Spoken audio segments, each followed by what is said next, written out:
Yay!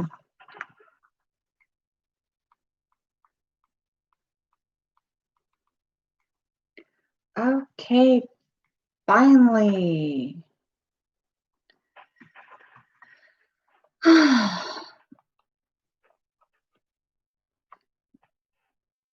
Good morning, friends, family, interlocutors, labyrinthes, loved ones, and everyone else. Welcome to my channel and Coffee and Conversation.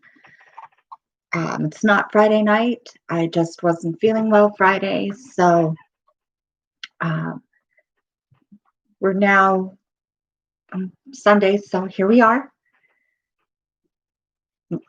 We do have a few things to talk about this week and kind of catch up. So let's talk. Um, wow. So, confession time. We're just going to start off out the gate. I spent way too much time this week reading comments online. And, well, it gets intense sometimes. And I just kind of let myself get caught up in it. Oh, so a major topic, and we'll get into this shortly, is the gym closures. Oh man, it's vicious out over such a, I don't know, whoever thought gyms would be controversial. Um, but before we get into that, Face Cam doesn't waste time on that. Yeah. So, how is everyone? I hope you're all getting what you need and staying safe and healthy. Um, I did go out to the store this week, a little off schedule. I usually go on Saturdays, but Mr. Me, yeah, I am a little tired. I've been fighting a headache. Um, but the old cynic and I went out to the store the other evening, and a nice change at the store, though. Um, we actually um, the stores were stocked. I mean, much better than they have been. So I'm happy to see that. A couple of weeks ago, I was even able to get bleach. This week, I just got, some extra stuff I hadn't seen in a while. Scone mix, silly stuff. But it was just really nice to see the shelves filling up. Not completely full. The canned goods are still kind of low. Um, are you guys all getting what you need? Because I know some people are just ordering online and getting everything delivered. I know a lot of people are ordering and doing curbside pickup.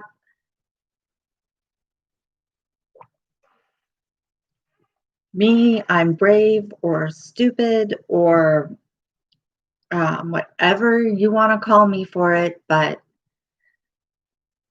I'm going out to the store still once a week. And I did go and get my tacos on Saturday. Oh, yep, allergies still hanging around, nothing I can do about it. So good. I'm glad everybody's getting what you need. Um, I do care. maybe hiding off in my own little world here, but I do actually care. So I had to order canvas online. Yeah, I've been doing that for a while. I get a lot of my art supplies online. I actually started doing that, I don't know, even as far back as like 98 or 99. I have a couple of art supply websites that are cheaper than going to the supply store locally. So, uh, so I do that. I've been doing that for a while. I think it's a great way to do it if you don't have to have something right away. If you can wait for that shipping, and if you can place that minimum um, minimum orders directly from the supply sellers. You're using Amazon. Yeah, I think on art supplies, I found Amazon is a little expensive for some of the stuff that I buy. I go directly to, like for my beading supplies, I go to Fire Mountain Gemstones, and I found that's a lot cheaper for some stuff than what I can get on um, Amazon or at Michael's. Although, don't get me wrong, I love Michael's, best coupons in the world for buying pricier items that you have to have their, they'll do their 25% off or 50% off coupons. Can't beat that. But I do go to, what's the other one I use? I just have it saved in my browser for paints and canvas. I actually have um, a supplier I use online. I'll have to look that up. But yeah, so getting what we need has definitely gotten to be a little easier. You know what I'll do when when we're finished here and this the replay posts as a video, I'll go back in the description and add some links for some online suppliers. That way, I mean, I don't know, maybe what you're buying is perfectly affordable at Amazon. Again, we may not be buying the same things, but I'll post some links, and if you find them useful, great. If you don't, that's okay too. Um, yeah, several years ago, I spent a lot of time doing research online, finding suppliers for different things. I would, and I still do this, but I've kind of established my list of suppliers for some things. Yeah, see, that's good. Um, I actually would pull up like anywhere between 5 and 10 websites at a time and did the comparison. I picked certain items that I was shopping for, and I actually spent the time to look at all these different websites and compare the prices, the minimum order requirements, shipping, and uh, what would be involved. And sometimes, the cost of shipping would make it too expensive, and it was cheaper to pay the extra 25 cents for the item somewhere else. But I did this full evaluation for myself and found sites where I could get what I needed at the most efficient and economic rates for myself at the time. So I'll put some links in, and uh, hopefully, uh, hopefully you can find them useful. You will or you won't. Again, we all have to find what's right for us. So, um, the during this situation, online shopping for things like that, definitely the way to go. I do know Michael's was having curbside pickup. I don't know if they've reopened their stores or not. Yeah, I can work out a way to send them to you. I I'm not really good at sending links on my phone. So, I'll have to work that out. But yeah, I can do that. I can send you some links. I'm still probably going to post them though in case somebody else is interested. That way, they're just available. Um, oh man.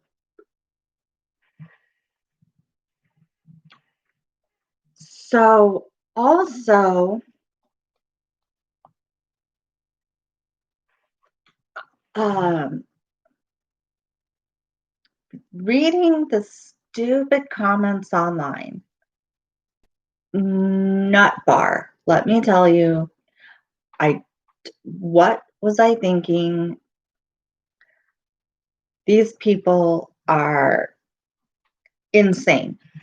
So I don't know what they've done in other places, but about I think it's been 11 or 12 days ago, our governor decided to reclose bars and gyms for 30 days. Uh, they decided that apparently,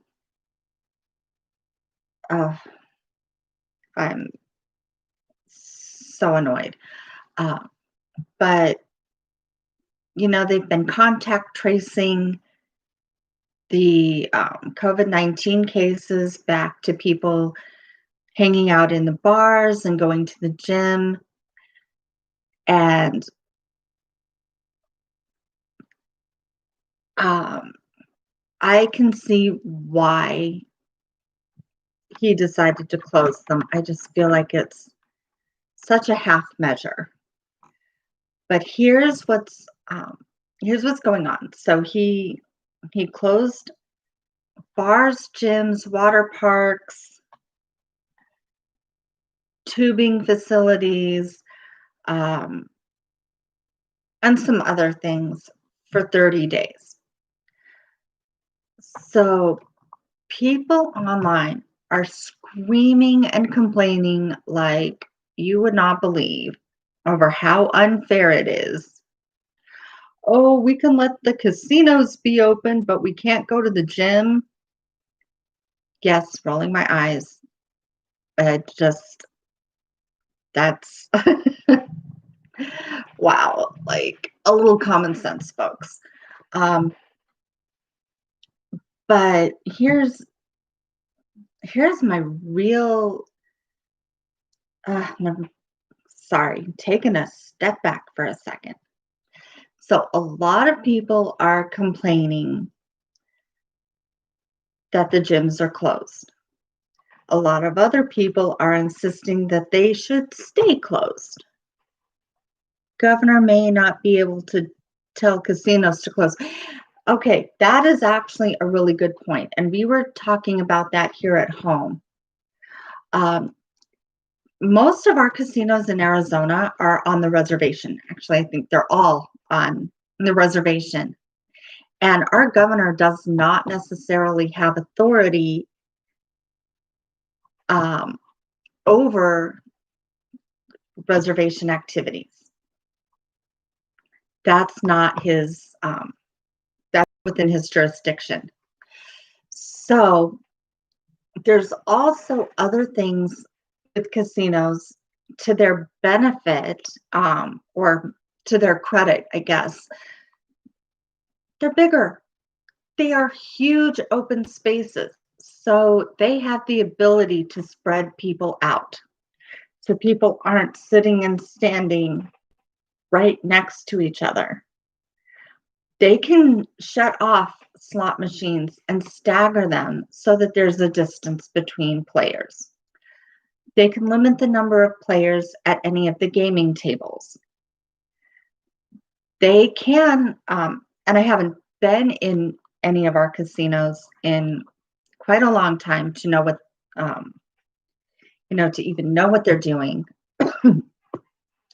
But I'm thinking in my own mind that they could do what some of the grocery stores are doing and put directional signals to filter people so that they're not running into each other and standing on top of each other.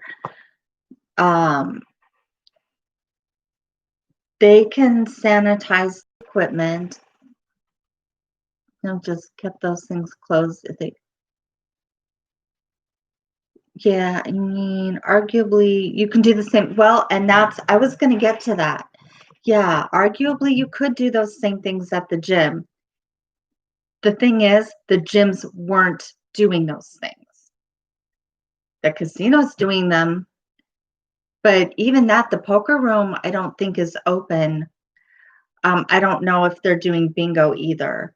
Um, but a lot of gyms are smaller.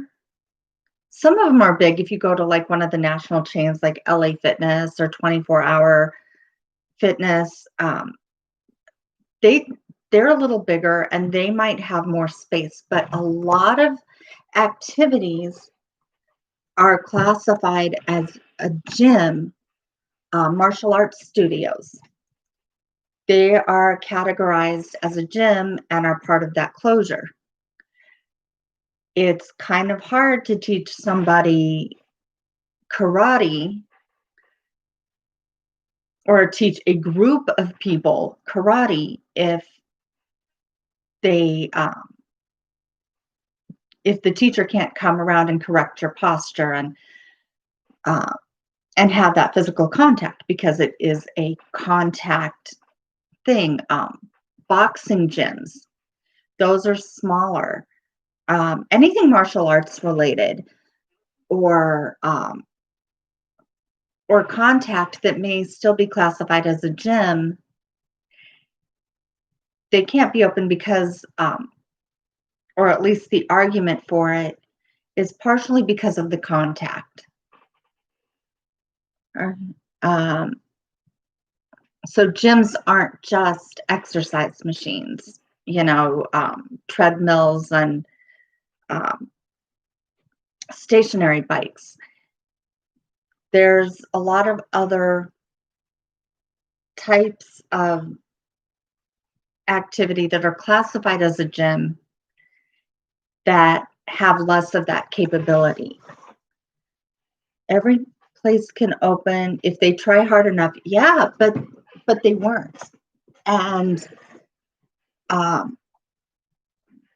I personally, I read some other arguments about that too. Well, why can a hair salon be open, but a gym can't? And I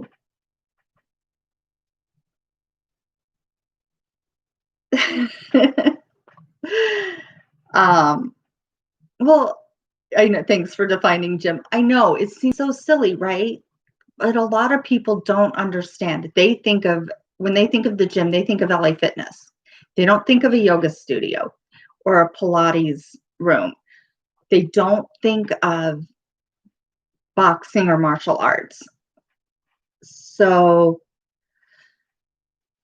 I just thought clarification might help some people who didn't necessarily realize. But I will argue for hair salons because of one thing that a lot of other businesses don't do, and that is, by nature, they emphasize sanitation as daily business as usual. That is already a standard part of operating procedure. is to sterilize all equipment between clients. There's already a distance between client stations, and if there's concern, they most salons have enough space that they can spread the stylists out more if they have to. Um, some don't, but hospital grade hospital grade cleaning, um, what, like barbicide. It's a viricide, fungicide, bactericide, and it is hospital grade level usage in salons and barber shops. You're still in the mind that all places, and I don't argue. I don't think you're wrong. I'm just offering the counter to why them and not other businesses. I personally, plus with salons, and we can talk about this more.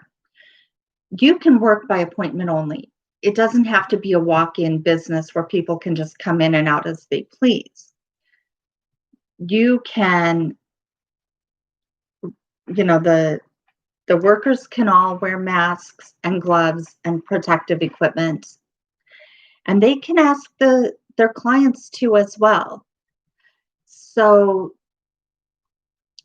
I'm just arguing that there is some level of protection that is that's already standard, and some ways they can step it up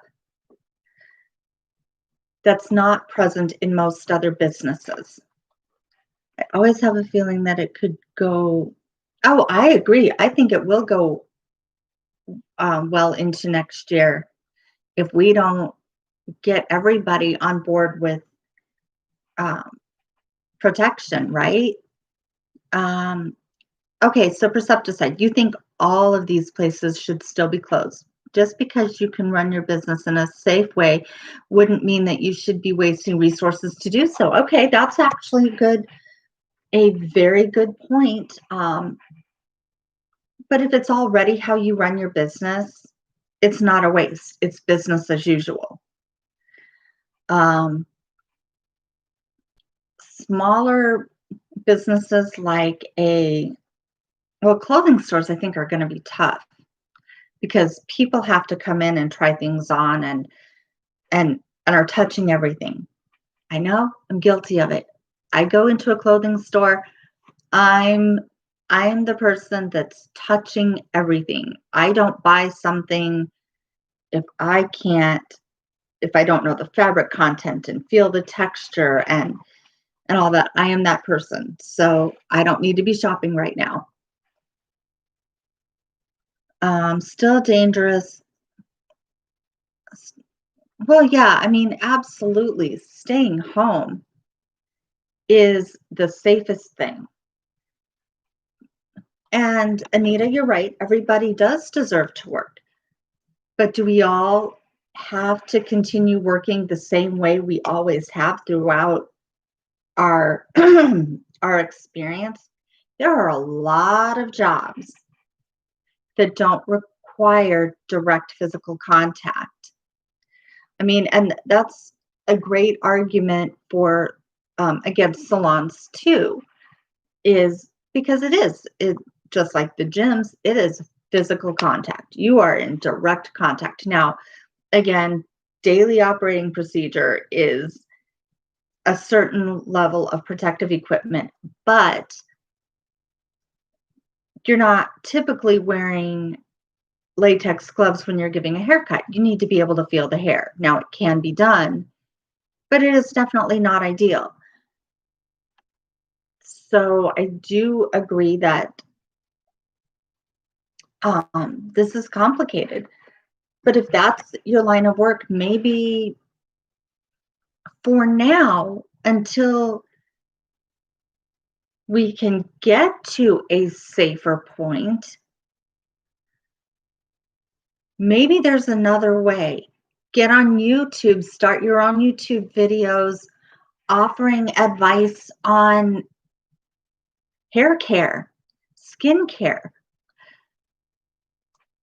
Um, give private one-on-one consultations. Salons aren't essential, and therefore, okay, I do agree that salons are not essential. Yeah, I and a lot of people, um, I was actually going to do that. I was going to do at one point. I was going to do hair and makeup tutorials on YouTube, but there are so many and so many really good ones. I just don't feel like I could do justice to compared to some of the videos I've seen. So just um, not what I'm going to do. Heard that all were essential. Yeah. Well, I think, and that depends on how you define essential. That is a really good point. It's hard to do because what is essential? Is it Are hair salons essential?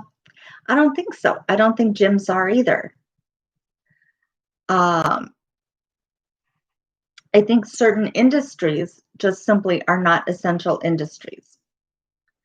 However, some are, and even industries that aren't essential by nature of the company itself, like, is a furniture store essential?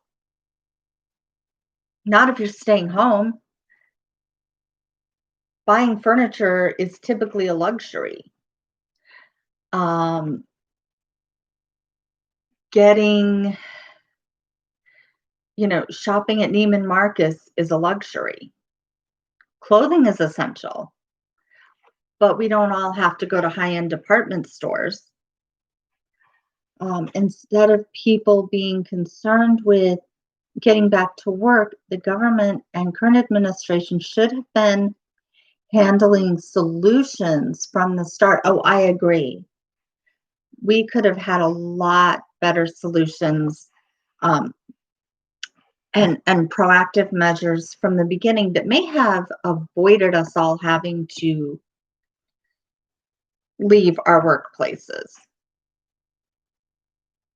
Mm. Food, clothing, shelter, and utilities. Okay. I would also argue that healthcare, including mental health, pharmacies, and your hospitals and doctor visits, those I would also consider essential. Yeah, but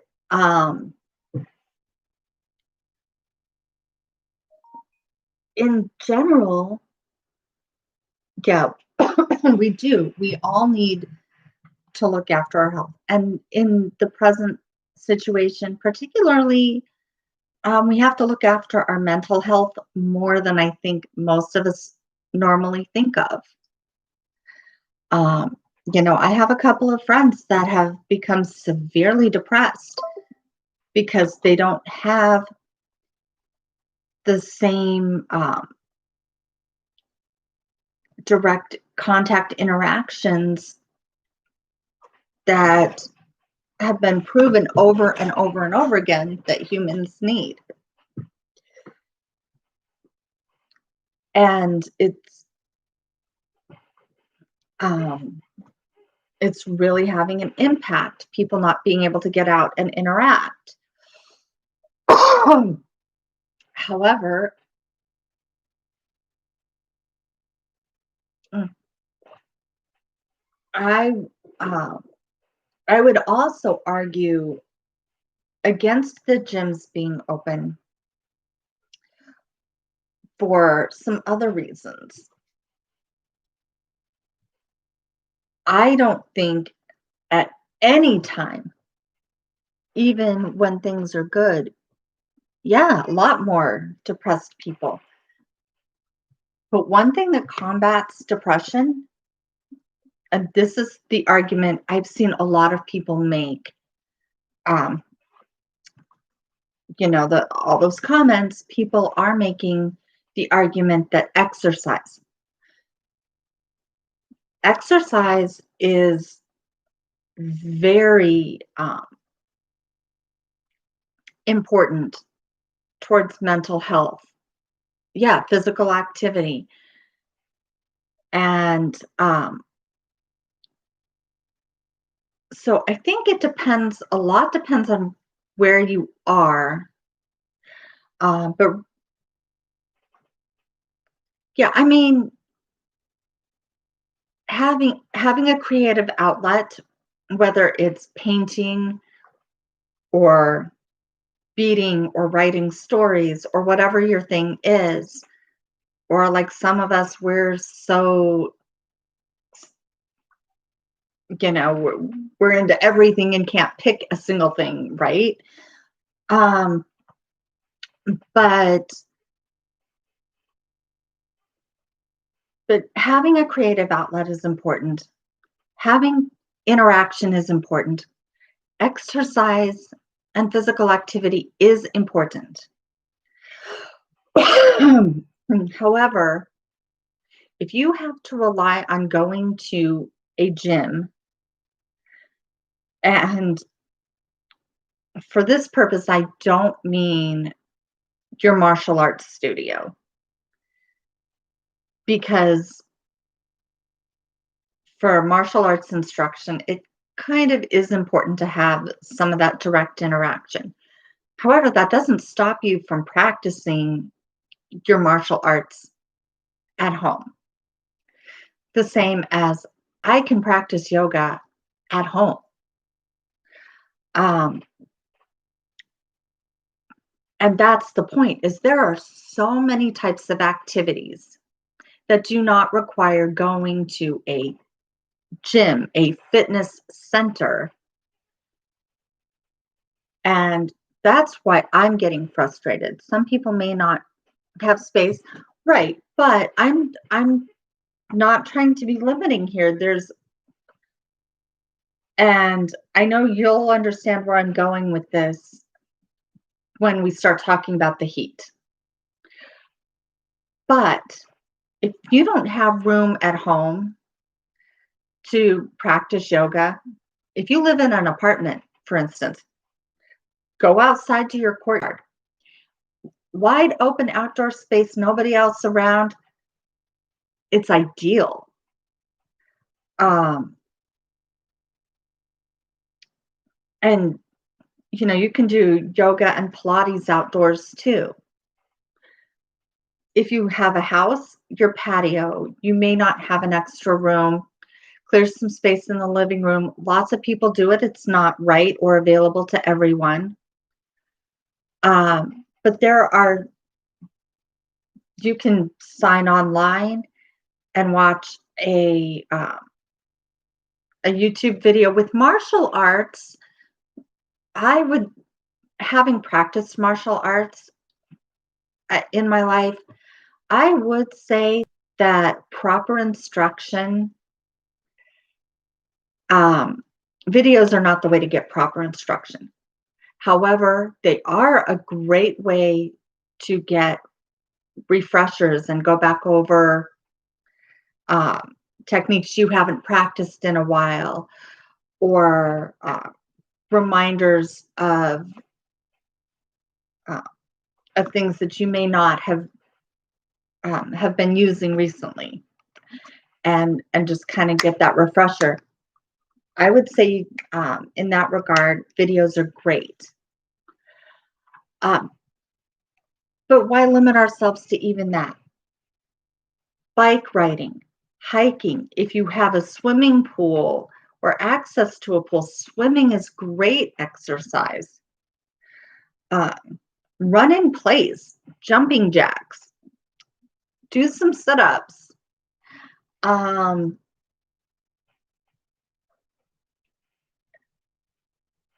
if lift soup cans, anything but making excuses is my point. I think the people that are arguing, oh, but we have to have the gyms open because that's the safest way to get our exercise.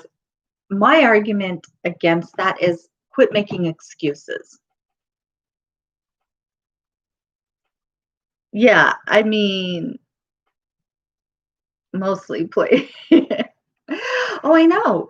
Um, there are so many activities people could participate in and not make excuses. Go for a walk. Get Walk the dog. Get Go out for a stroll with your partner around your neighborhood. Um, I mean, you're only limited by your own willingness. Mm. Go down to the park and throw a basketball in the basketball hoop. It's your safest place is a gym. If you live in an apartment or in an unsafe area, sure. Uh, like I said, this isn't my ideas aren't ideal for everyone. However, if you live in an unsafe area, what stops you, unless you don't have a car, but if you have a car, if you have transportation, get in the car and go outside the city, go to the hiking trails, um, go up to the lake, whatever it is that you have. Go to the park. Go to a park in a good neighborhood.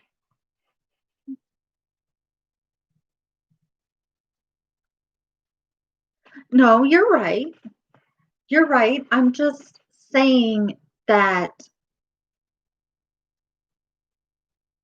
where there's a will, there's a way. And not everything is going to be available to everyone. That is absolutely true. Um, and and that actually brings me to where I was going before is with the heat. None of my suggestions are brilliant. In fact, they're all pretty terrible if it's 120 degrees outside. It's And that would be an argument for the gyms to be open, but it's also an argument for the malls to be open. Walk up and down the mall instead of the gym. Now, you're not going to go in the middle of the mall and break into downward dog, right? It's not going to happen. So you don't have a car and you live in a bad neighborhood. Life pretty much sucks. But I'm going to argue if you don't have a car and you live in a bad neighborhood, you also probably don't have a gym membership. Um, Now, and the mall takes a lot more steps. Yeah, I'm not really arguing for the malls to be open. I'm just saying that if your mall is open, that's an option. Um, what's not true? You can't really do anything if it's that hot. Um, you know, when it's that hot, it is best to stick to indoor activities. I agree. Okay. I try to avoid sunlight. I'm a vampire. The sun hits me, I burst into flames. I am super pale. I burn in a heartbeat. Plenty of people have gym memberships and live in bad neighborhoods. Okay, okay, maybe. I'm just figuring that gym memberships are kind of expensive, and if you can't afford a car, a lot of people don't have that expendable income to put towards a gym membership, but you might be right. That might be the one thing that they do put a little money into to give them a safe place to go that's air conditioned and maintained and relatively safe. I really hadn't thought of it like that. So that's a really good point.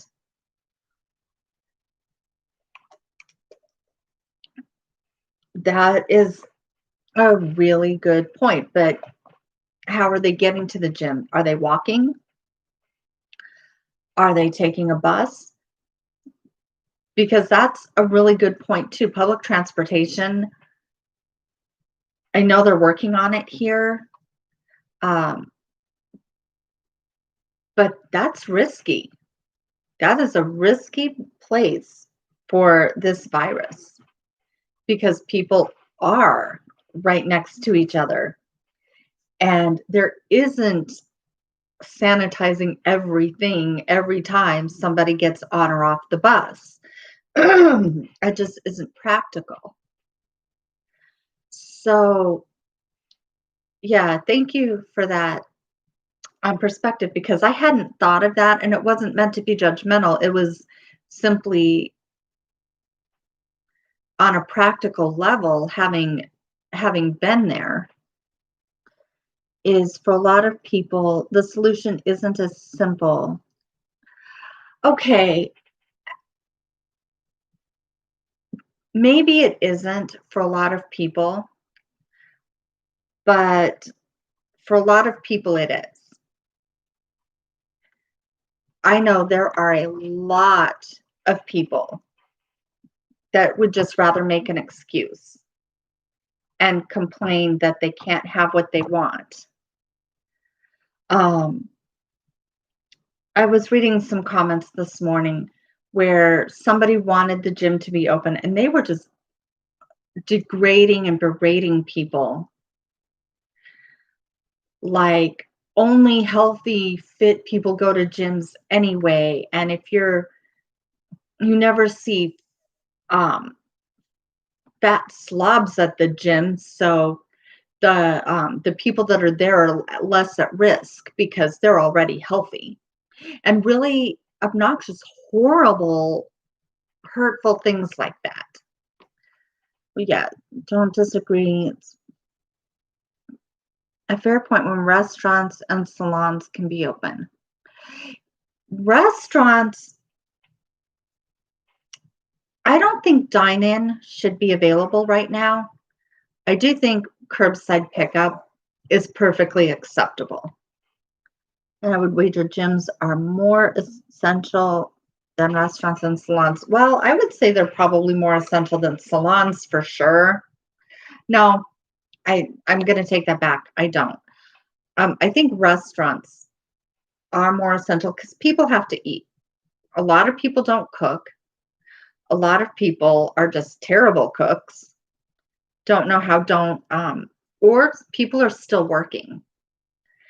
And sometimes if you're a single person, it can be cheaper to pick up a meal at a restaurant that is, big enough you have leftovers. Yeah, dining in I don't think is appropriate. Um, I do think dining in is not a good thing right now. I think restaurants should be open for curbside pickup and takeout service. I don't think restaurants should be open for dine-in. Um, again, restaurants tend to have, standard cleaning procedures. But here's the thing, and this is another argument against gyms and restaurants for dine-in for sure. Bars have Anyway, there are only two approved cleaning solutions that have been proven to be effective against this virus. Two. And we only learned about them a week ago. So, one of the comments I've been reading, or one of the arguments I've been reading, a lot of people are commenting, yeah, but at the gym, everybody's wiping down the equipment. They have sanitizing wipes and they have hand sanitizer. But the sanitizing wipes are that are provided, and this isn't anybody's fault. It's we didn't know, but they're not enough, um, or they're not enough. They're not the right cleaning solution, and are virtually ineffective against this virus. Now, are they great for other things? Absolutely. If you go to the gym, we should be wiping down the equipment. It's, I mean, people get sweaty and it's just gross. And the regular sanitizing wipes work great against a lot of different bacterias and fungi and virus infections that are spread that way. It's great, fine, whatever, but against corona, no. They don't work against this, and therefore it is not a valid solution. And to be honest, earlier I mentioned hospital grade cleaning solutions that we use in the salon. It's the same stuff they use in the hospitals. You would think it would be effective. It's also not able to be purchased by the general public. Your average weightlifter can't just run into the Walmart and buy this stuff. So it's not as available. And for good reasons, because most people wouldn't know how to use it and wouldn't follow the directions and use it appropriately. Not that they couldn't learn to. I mean, there are people out there who read the directions and could mix it properly. But I also know a lot of people that don't read directions. They just grab a bottle of something and put some water in and spray it around and think that that's good enough, and it isn't. Now, do we even know if it's effective against this virus? I honestly don't know. I do not have the answer to that. Even though it's hospital grade, we don't know. It might be, but restaurants aren't using it. The bars are definitely not using it. The gyms are definitely not using it. Lysol spray is meant for corona. Yeah, and Lysol has there. That's one of the two. Is the Lysol spray is one of the two approved cleaners, but again,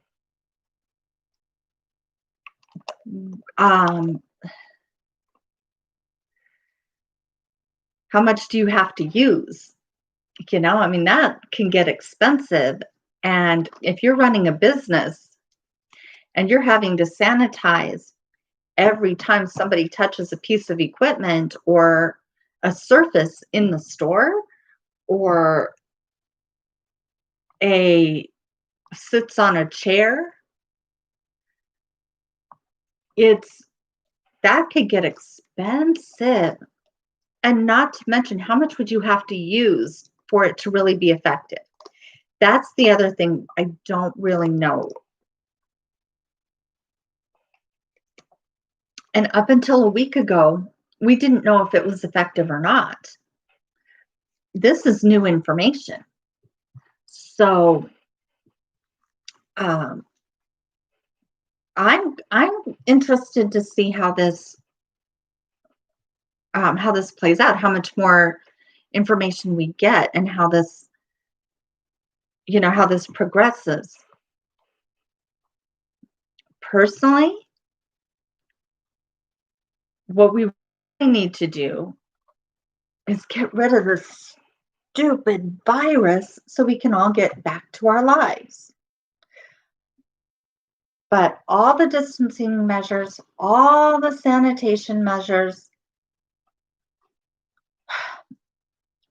none of it's going to work unless people are cooperating. It comes down to individuals being willing to take those steps.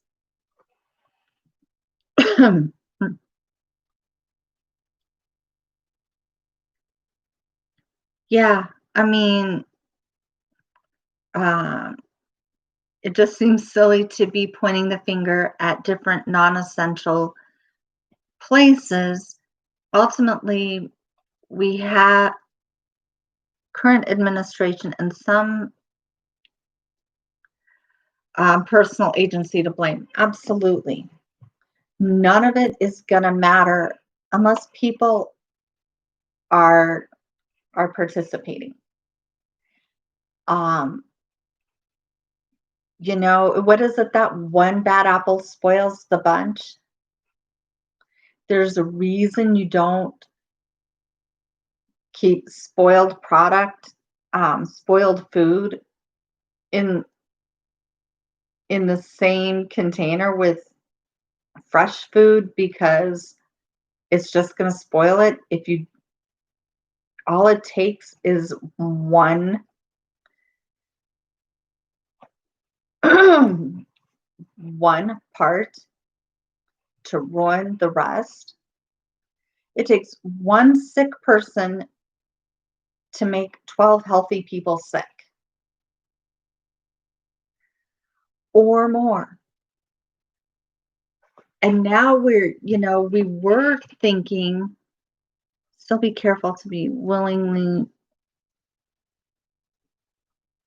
yeah, we're, because our decisions are informed and influenced by the way things are being handled. Absolutely. Absolutely. Our decisions are being influenced by the way our leadership and administration handle it. We're taking our example from the people in charge. And with so many mixed messages and so much conflicting information out there, it's hard to know what to believe or what the right thing is to do. Yep, takes one. Exactly. So it takes one person can make a bunch of people sick. One business not complying with the regulations can make a bunch of people sick. And I know our governor said that he would start pulling liquor licenses and all of that, but I haven't heard of any cases where that's happening. So I don't know. We'll see.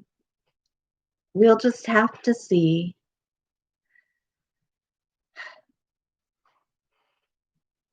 There's just so much conflicting information out there. And you're right. We do have to be careful because it's easy to say, go do the research. It's easy to say, pay attention. The information's available if you want it. Yeah, it is. But it's also so easy to misread the information or to be bombarded with so many conflicting ideas and instructions. You have one person saying, yep, this is no big deal, and compare it to the flu, while somebody else thinks that this is the biggest problem ever, comparing it to the plague. And both sides are at odds and just bombarding us with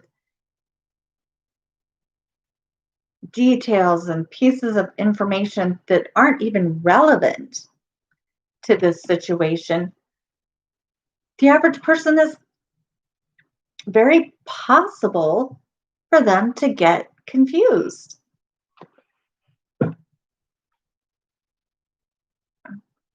Yeah, I mean, it's hard. You're right. You don't believe things until you see it happen. It is hard to trust.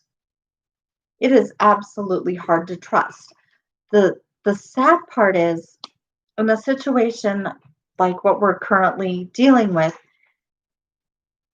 by the time we see it happen, it's too late. We need to be proactive and take steps to we can see what's likely to come from what's already happened, or at least I think some people can. And it's important to try, and we can mitigate the results by taking steps. Yeah, blaming China for this. Yeah, what's the point of that? It's already wherever it started, whoever it started is pretty irrelevant now. It's that's that's said and done. What are we going to do about it now? I remember growing up, I heard this old adage, and it is still true. Um, and I think you guys probably have heard it too. An ounce of prevention is worth a pound of cure. So what it means mm, is that literally taking steps to prevent the bad thing from happening in the first place is a lot more efficient, a lot more effective than waiting for it to happen and then doing damage control. China got over. Yeah, but you know what? China may have gotten over it, but they're still having problems. They're not completely over it. Fact.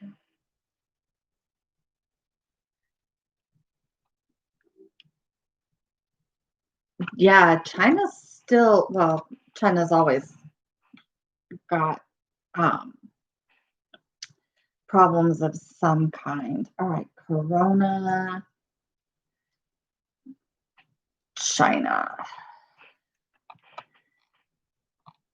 So let's see if I can find something quickly. No, that's gonna give me China accuses you. No, that's not what I want. All right, well, I'm not gonna sit here and look it all up, but yeah, no place is completely over it. But the United States and Brazil are the worst. And here in Arizona, we are having the most rapid increase, or like one of the highest of all the states. We're having one of the most rapid increases in cases. Just going to find a bunch of China yeah.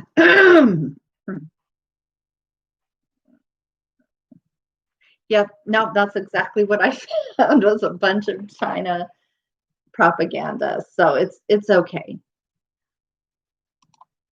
It's okay. The point isn't to talk about China. The point is that everywhere is still having problems. Yeah, anti-China propaganda and China propaganda, pro-China propaganda. It's especially around coronavirus, there's a lot of anti-China stuff, which I, for one, don't completely blame China. I blame us for not getting our heads around it in the first place. Um, we had a few cases and people did quarantine. Yeah, a lot of stuff you order on Amazon comes from China.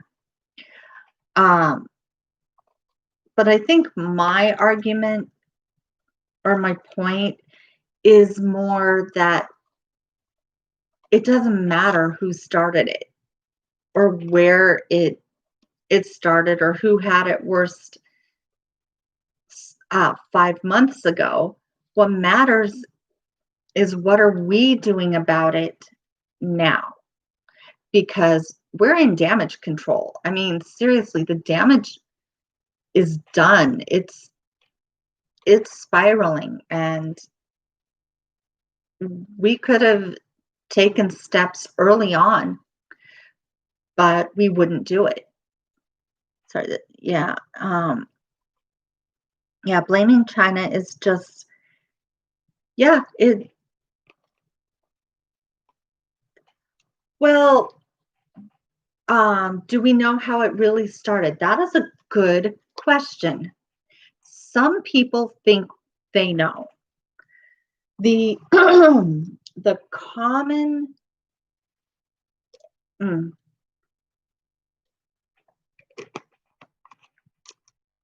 the common theory is that it came from a market in Wuhan, China, where um, they sell live animals for meat, and that it actually started in, and I can't remember what kind of animal it was, that somebody purchased, and it transferred from the animal to that person, which was the first case we know of it, um, of a human being affected by this. That person then spread it to other people because, you know, who knew? And by the time they figured it out, it had already started. Now, a lot of diseases start that way, and we get control of them pretty quick, or at least get it manageable. It happens all the time. In this case, it just seemed to spread more quickly, and we weren't really sure how it was being transmitted, how long the virus would live. Oh, yeah, we can get lots of viruses from animals. The bird flu, swine flu, um, bird flu is actually, I mean, there's so many different types of flu. Most are in category influenza A or influenza B. Influenza B tends to be the more mild um, cold symptoms that you get over quickly. Yeah, we get rabies from animals, um, but influenza A has so many subcategories. Well, B does too, but um, bird flu is an example of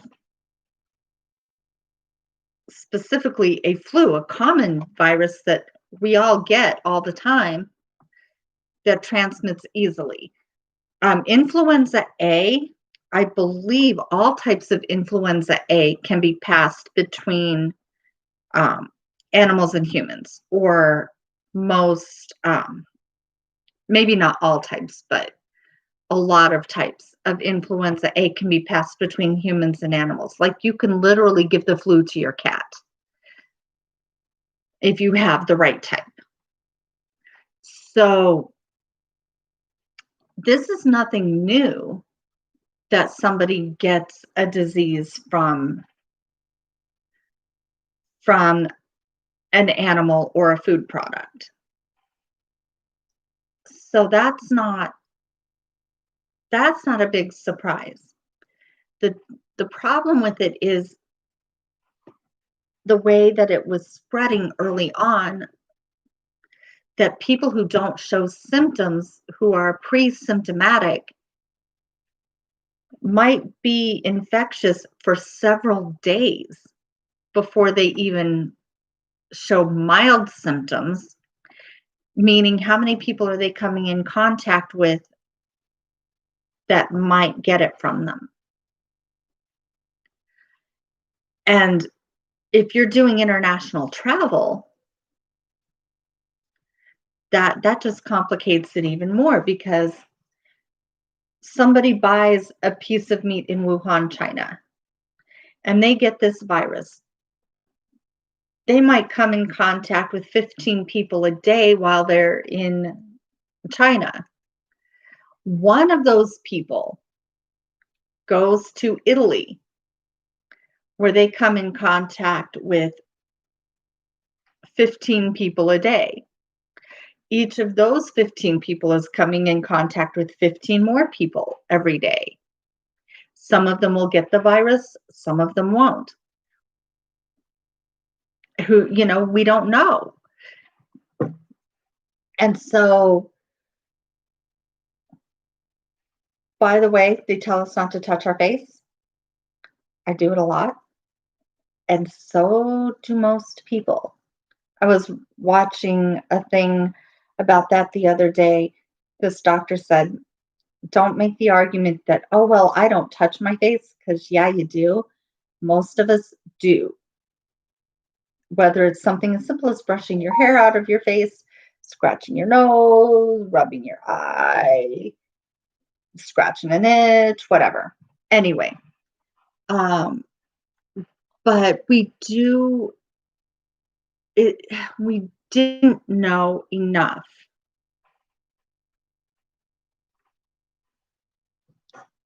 to early on.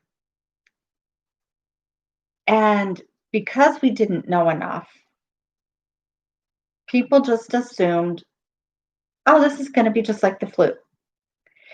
Meanwhile, the average number of people that died from the flu this past flu season is estimated somewhere in the range of 58 to 62,000 people. And here in the United States, we're already well over 100,000 deaths from coronavirus, and it isn't really slowing down worldwide. I I don't know. Yeah, there have been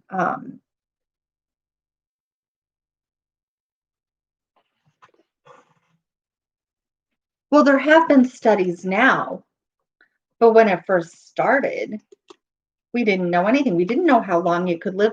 Everybody thought the heat was going to kill corona like it does the flu. But, it's 115 degrees in Arizona, and people are still getting it. It hasn't killed it off, right? So there's um, there's just a lot.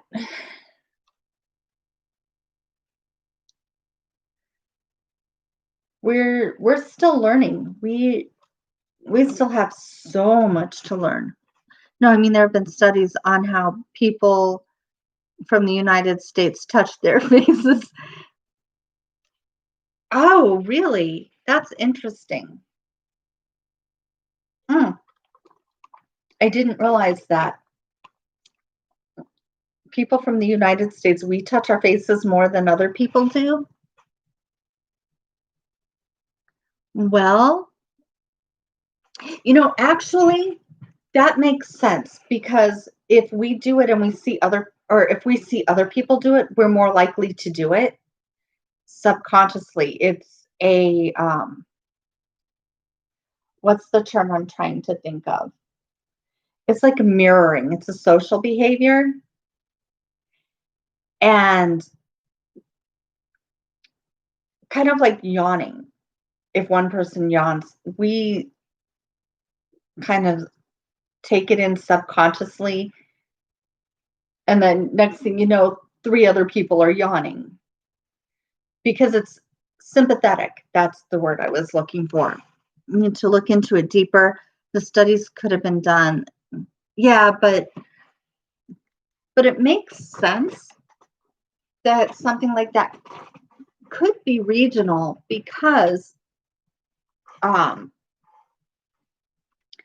just like the way we smile or call somebody over to us, gestures can be very sympathetic. It's a way that we communicate with people.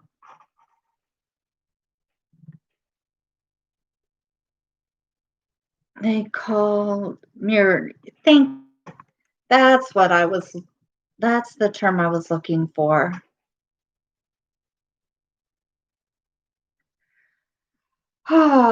Anyway, guys, I think it's time to wind down. I think I'm gonna go make some scones. They might even be vegan. I'll have to look at the ingredients. But I just want to thank you for joining me and chatting today. It's definitely important to stay connected and communicate. We'll have to talk about this mirroring behavior some more in another conversation, maybe. But it is, we've been on here for over an hour. And to be honest, I'm getting hungry. I haven't really eaten anything today. So I want to say I love you all. I miss you. Bless you. Stay safe. Stay healthy. And I will talk to you guys hopefully sooner rather than later.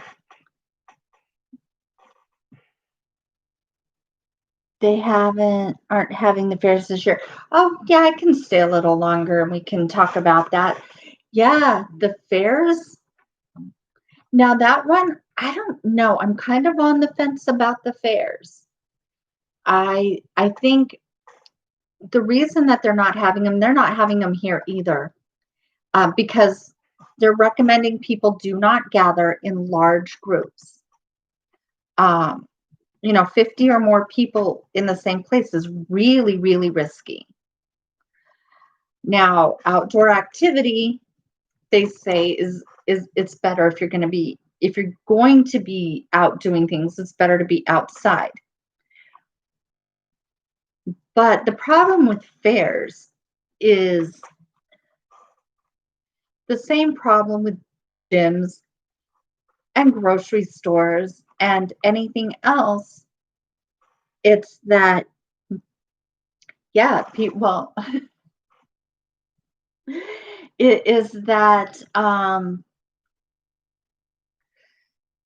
people are touching things and they have their hands all over stuff, and there's no way to really effectively sanitize and prevent people from spreading the virus by means of inanimate objects.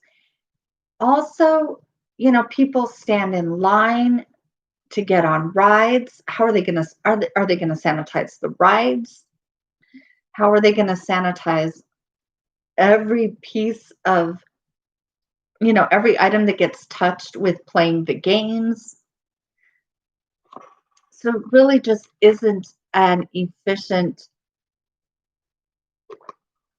effective thing to do right now because there's no way to appropriately enforce distancing and sanitation. And that's what, this whole campaign is all about: distance and sanitize, which just simply, some activities, it just simply isn't a reasonable thing to do and may even in some situations be impossible. Yeah, but I I have to admit, I'm really sad that there's a lot of these activities we can't do. I want to get out. I want to go to the spa, okay? I need a massage. I've been saying that for how many weeks now? But we just have to make the sacrifice until we can get this under control. So, I don't know. I'm looking for options like a lot of other people for how can we move forward and start online businesses and make a living in a lower contact situation. So, just something to think about till next time. I am for real going to say bye now because I am starving. I haven't eaten and, it's already afternoon. So, I love you, love you, love you. Bless you all. Thank you for joining me. It's been an absolute pleasure as always. I will see you guys soon. Have a great day.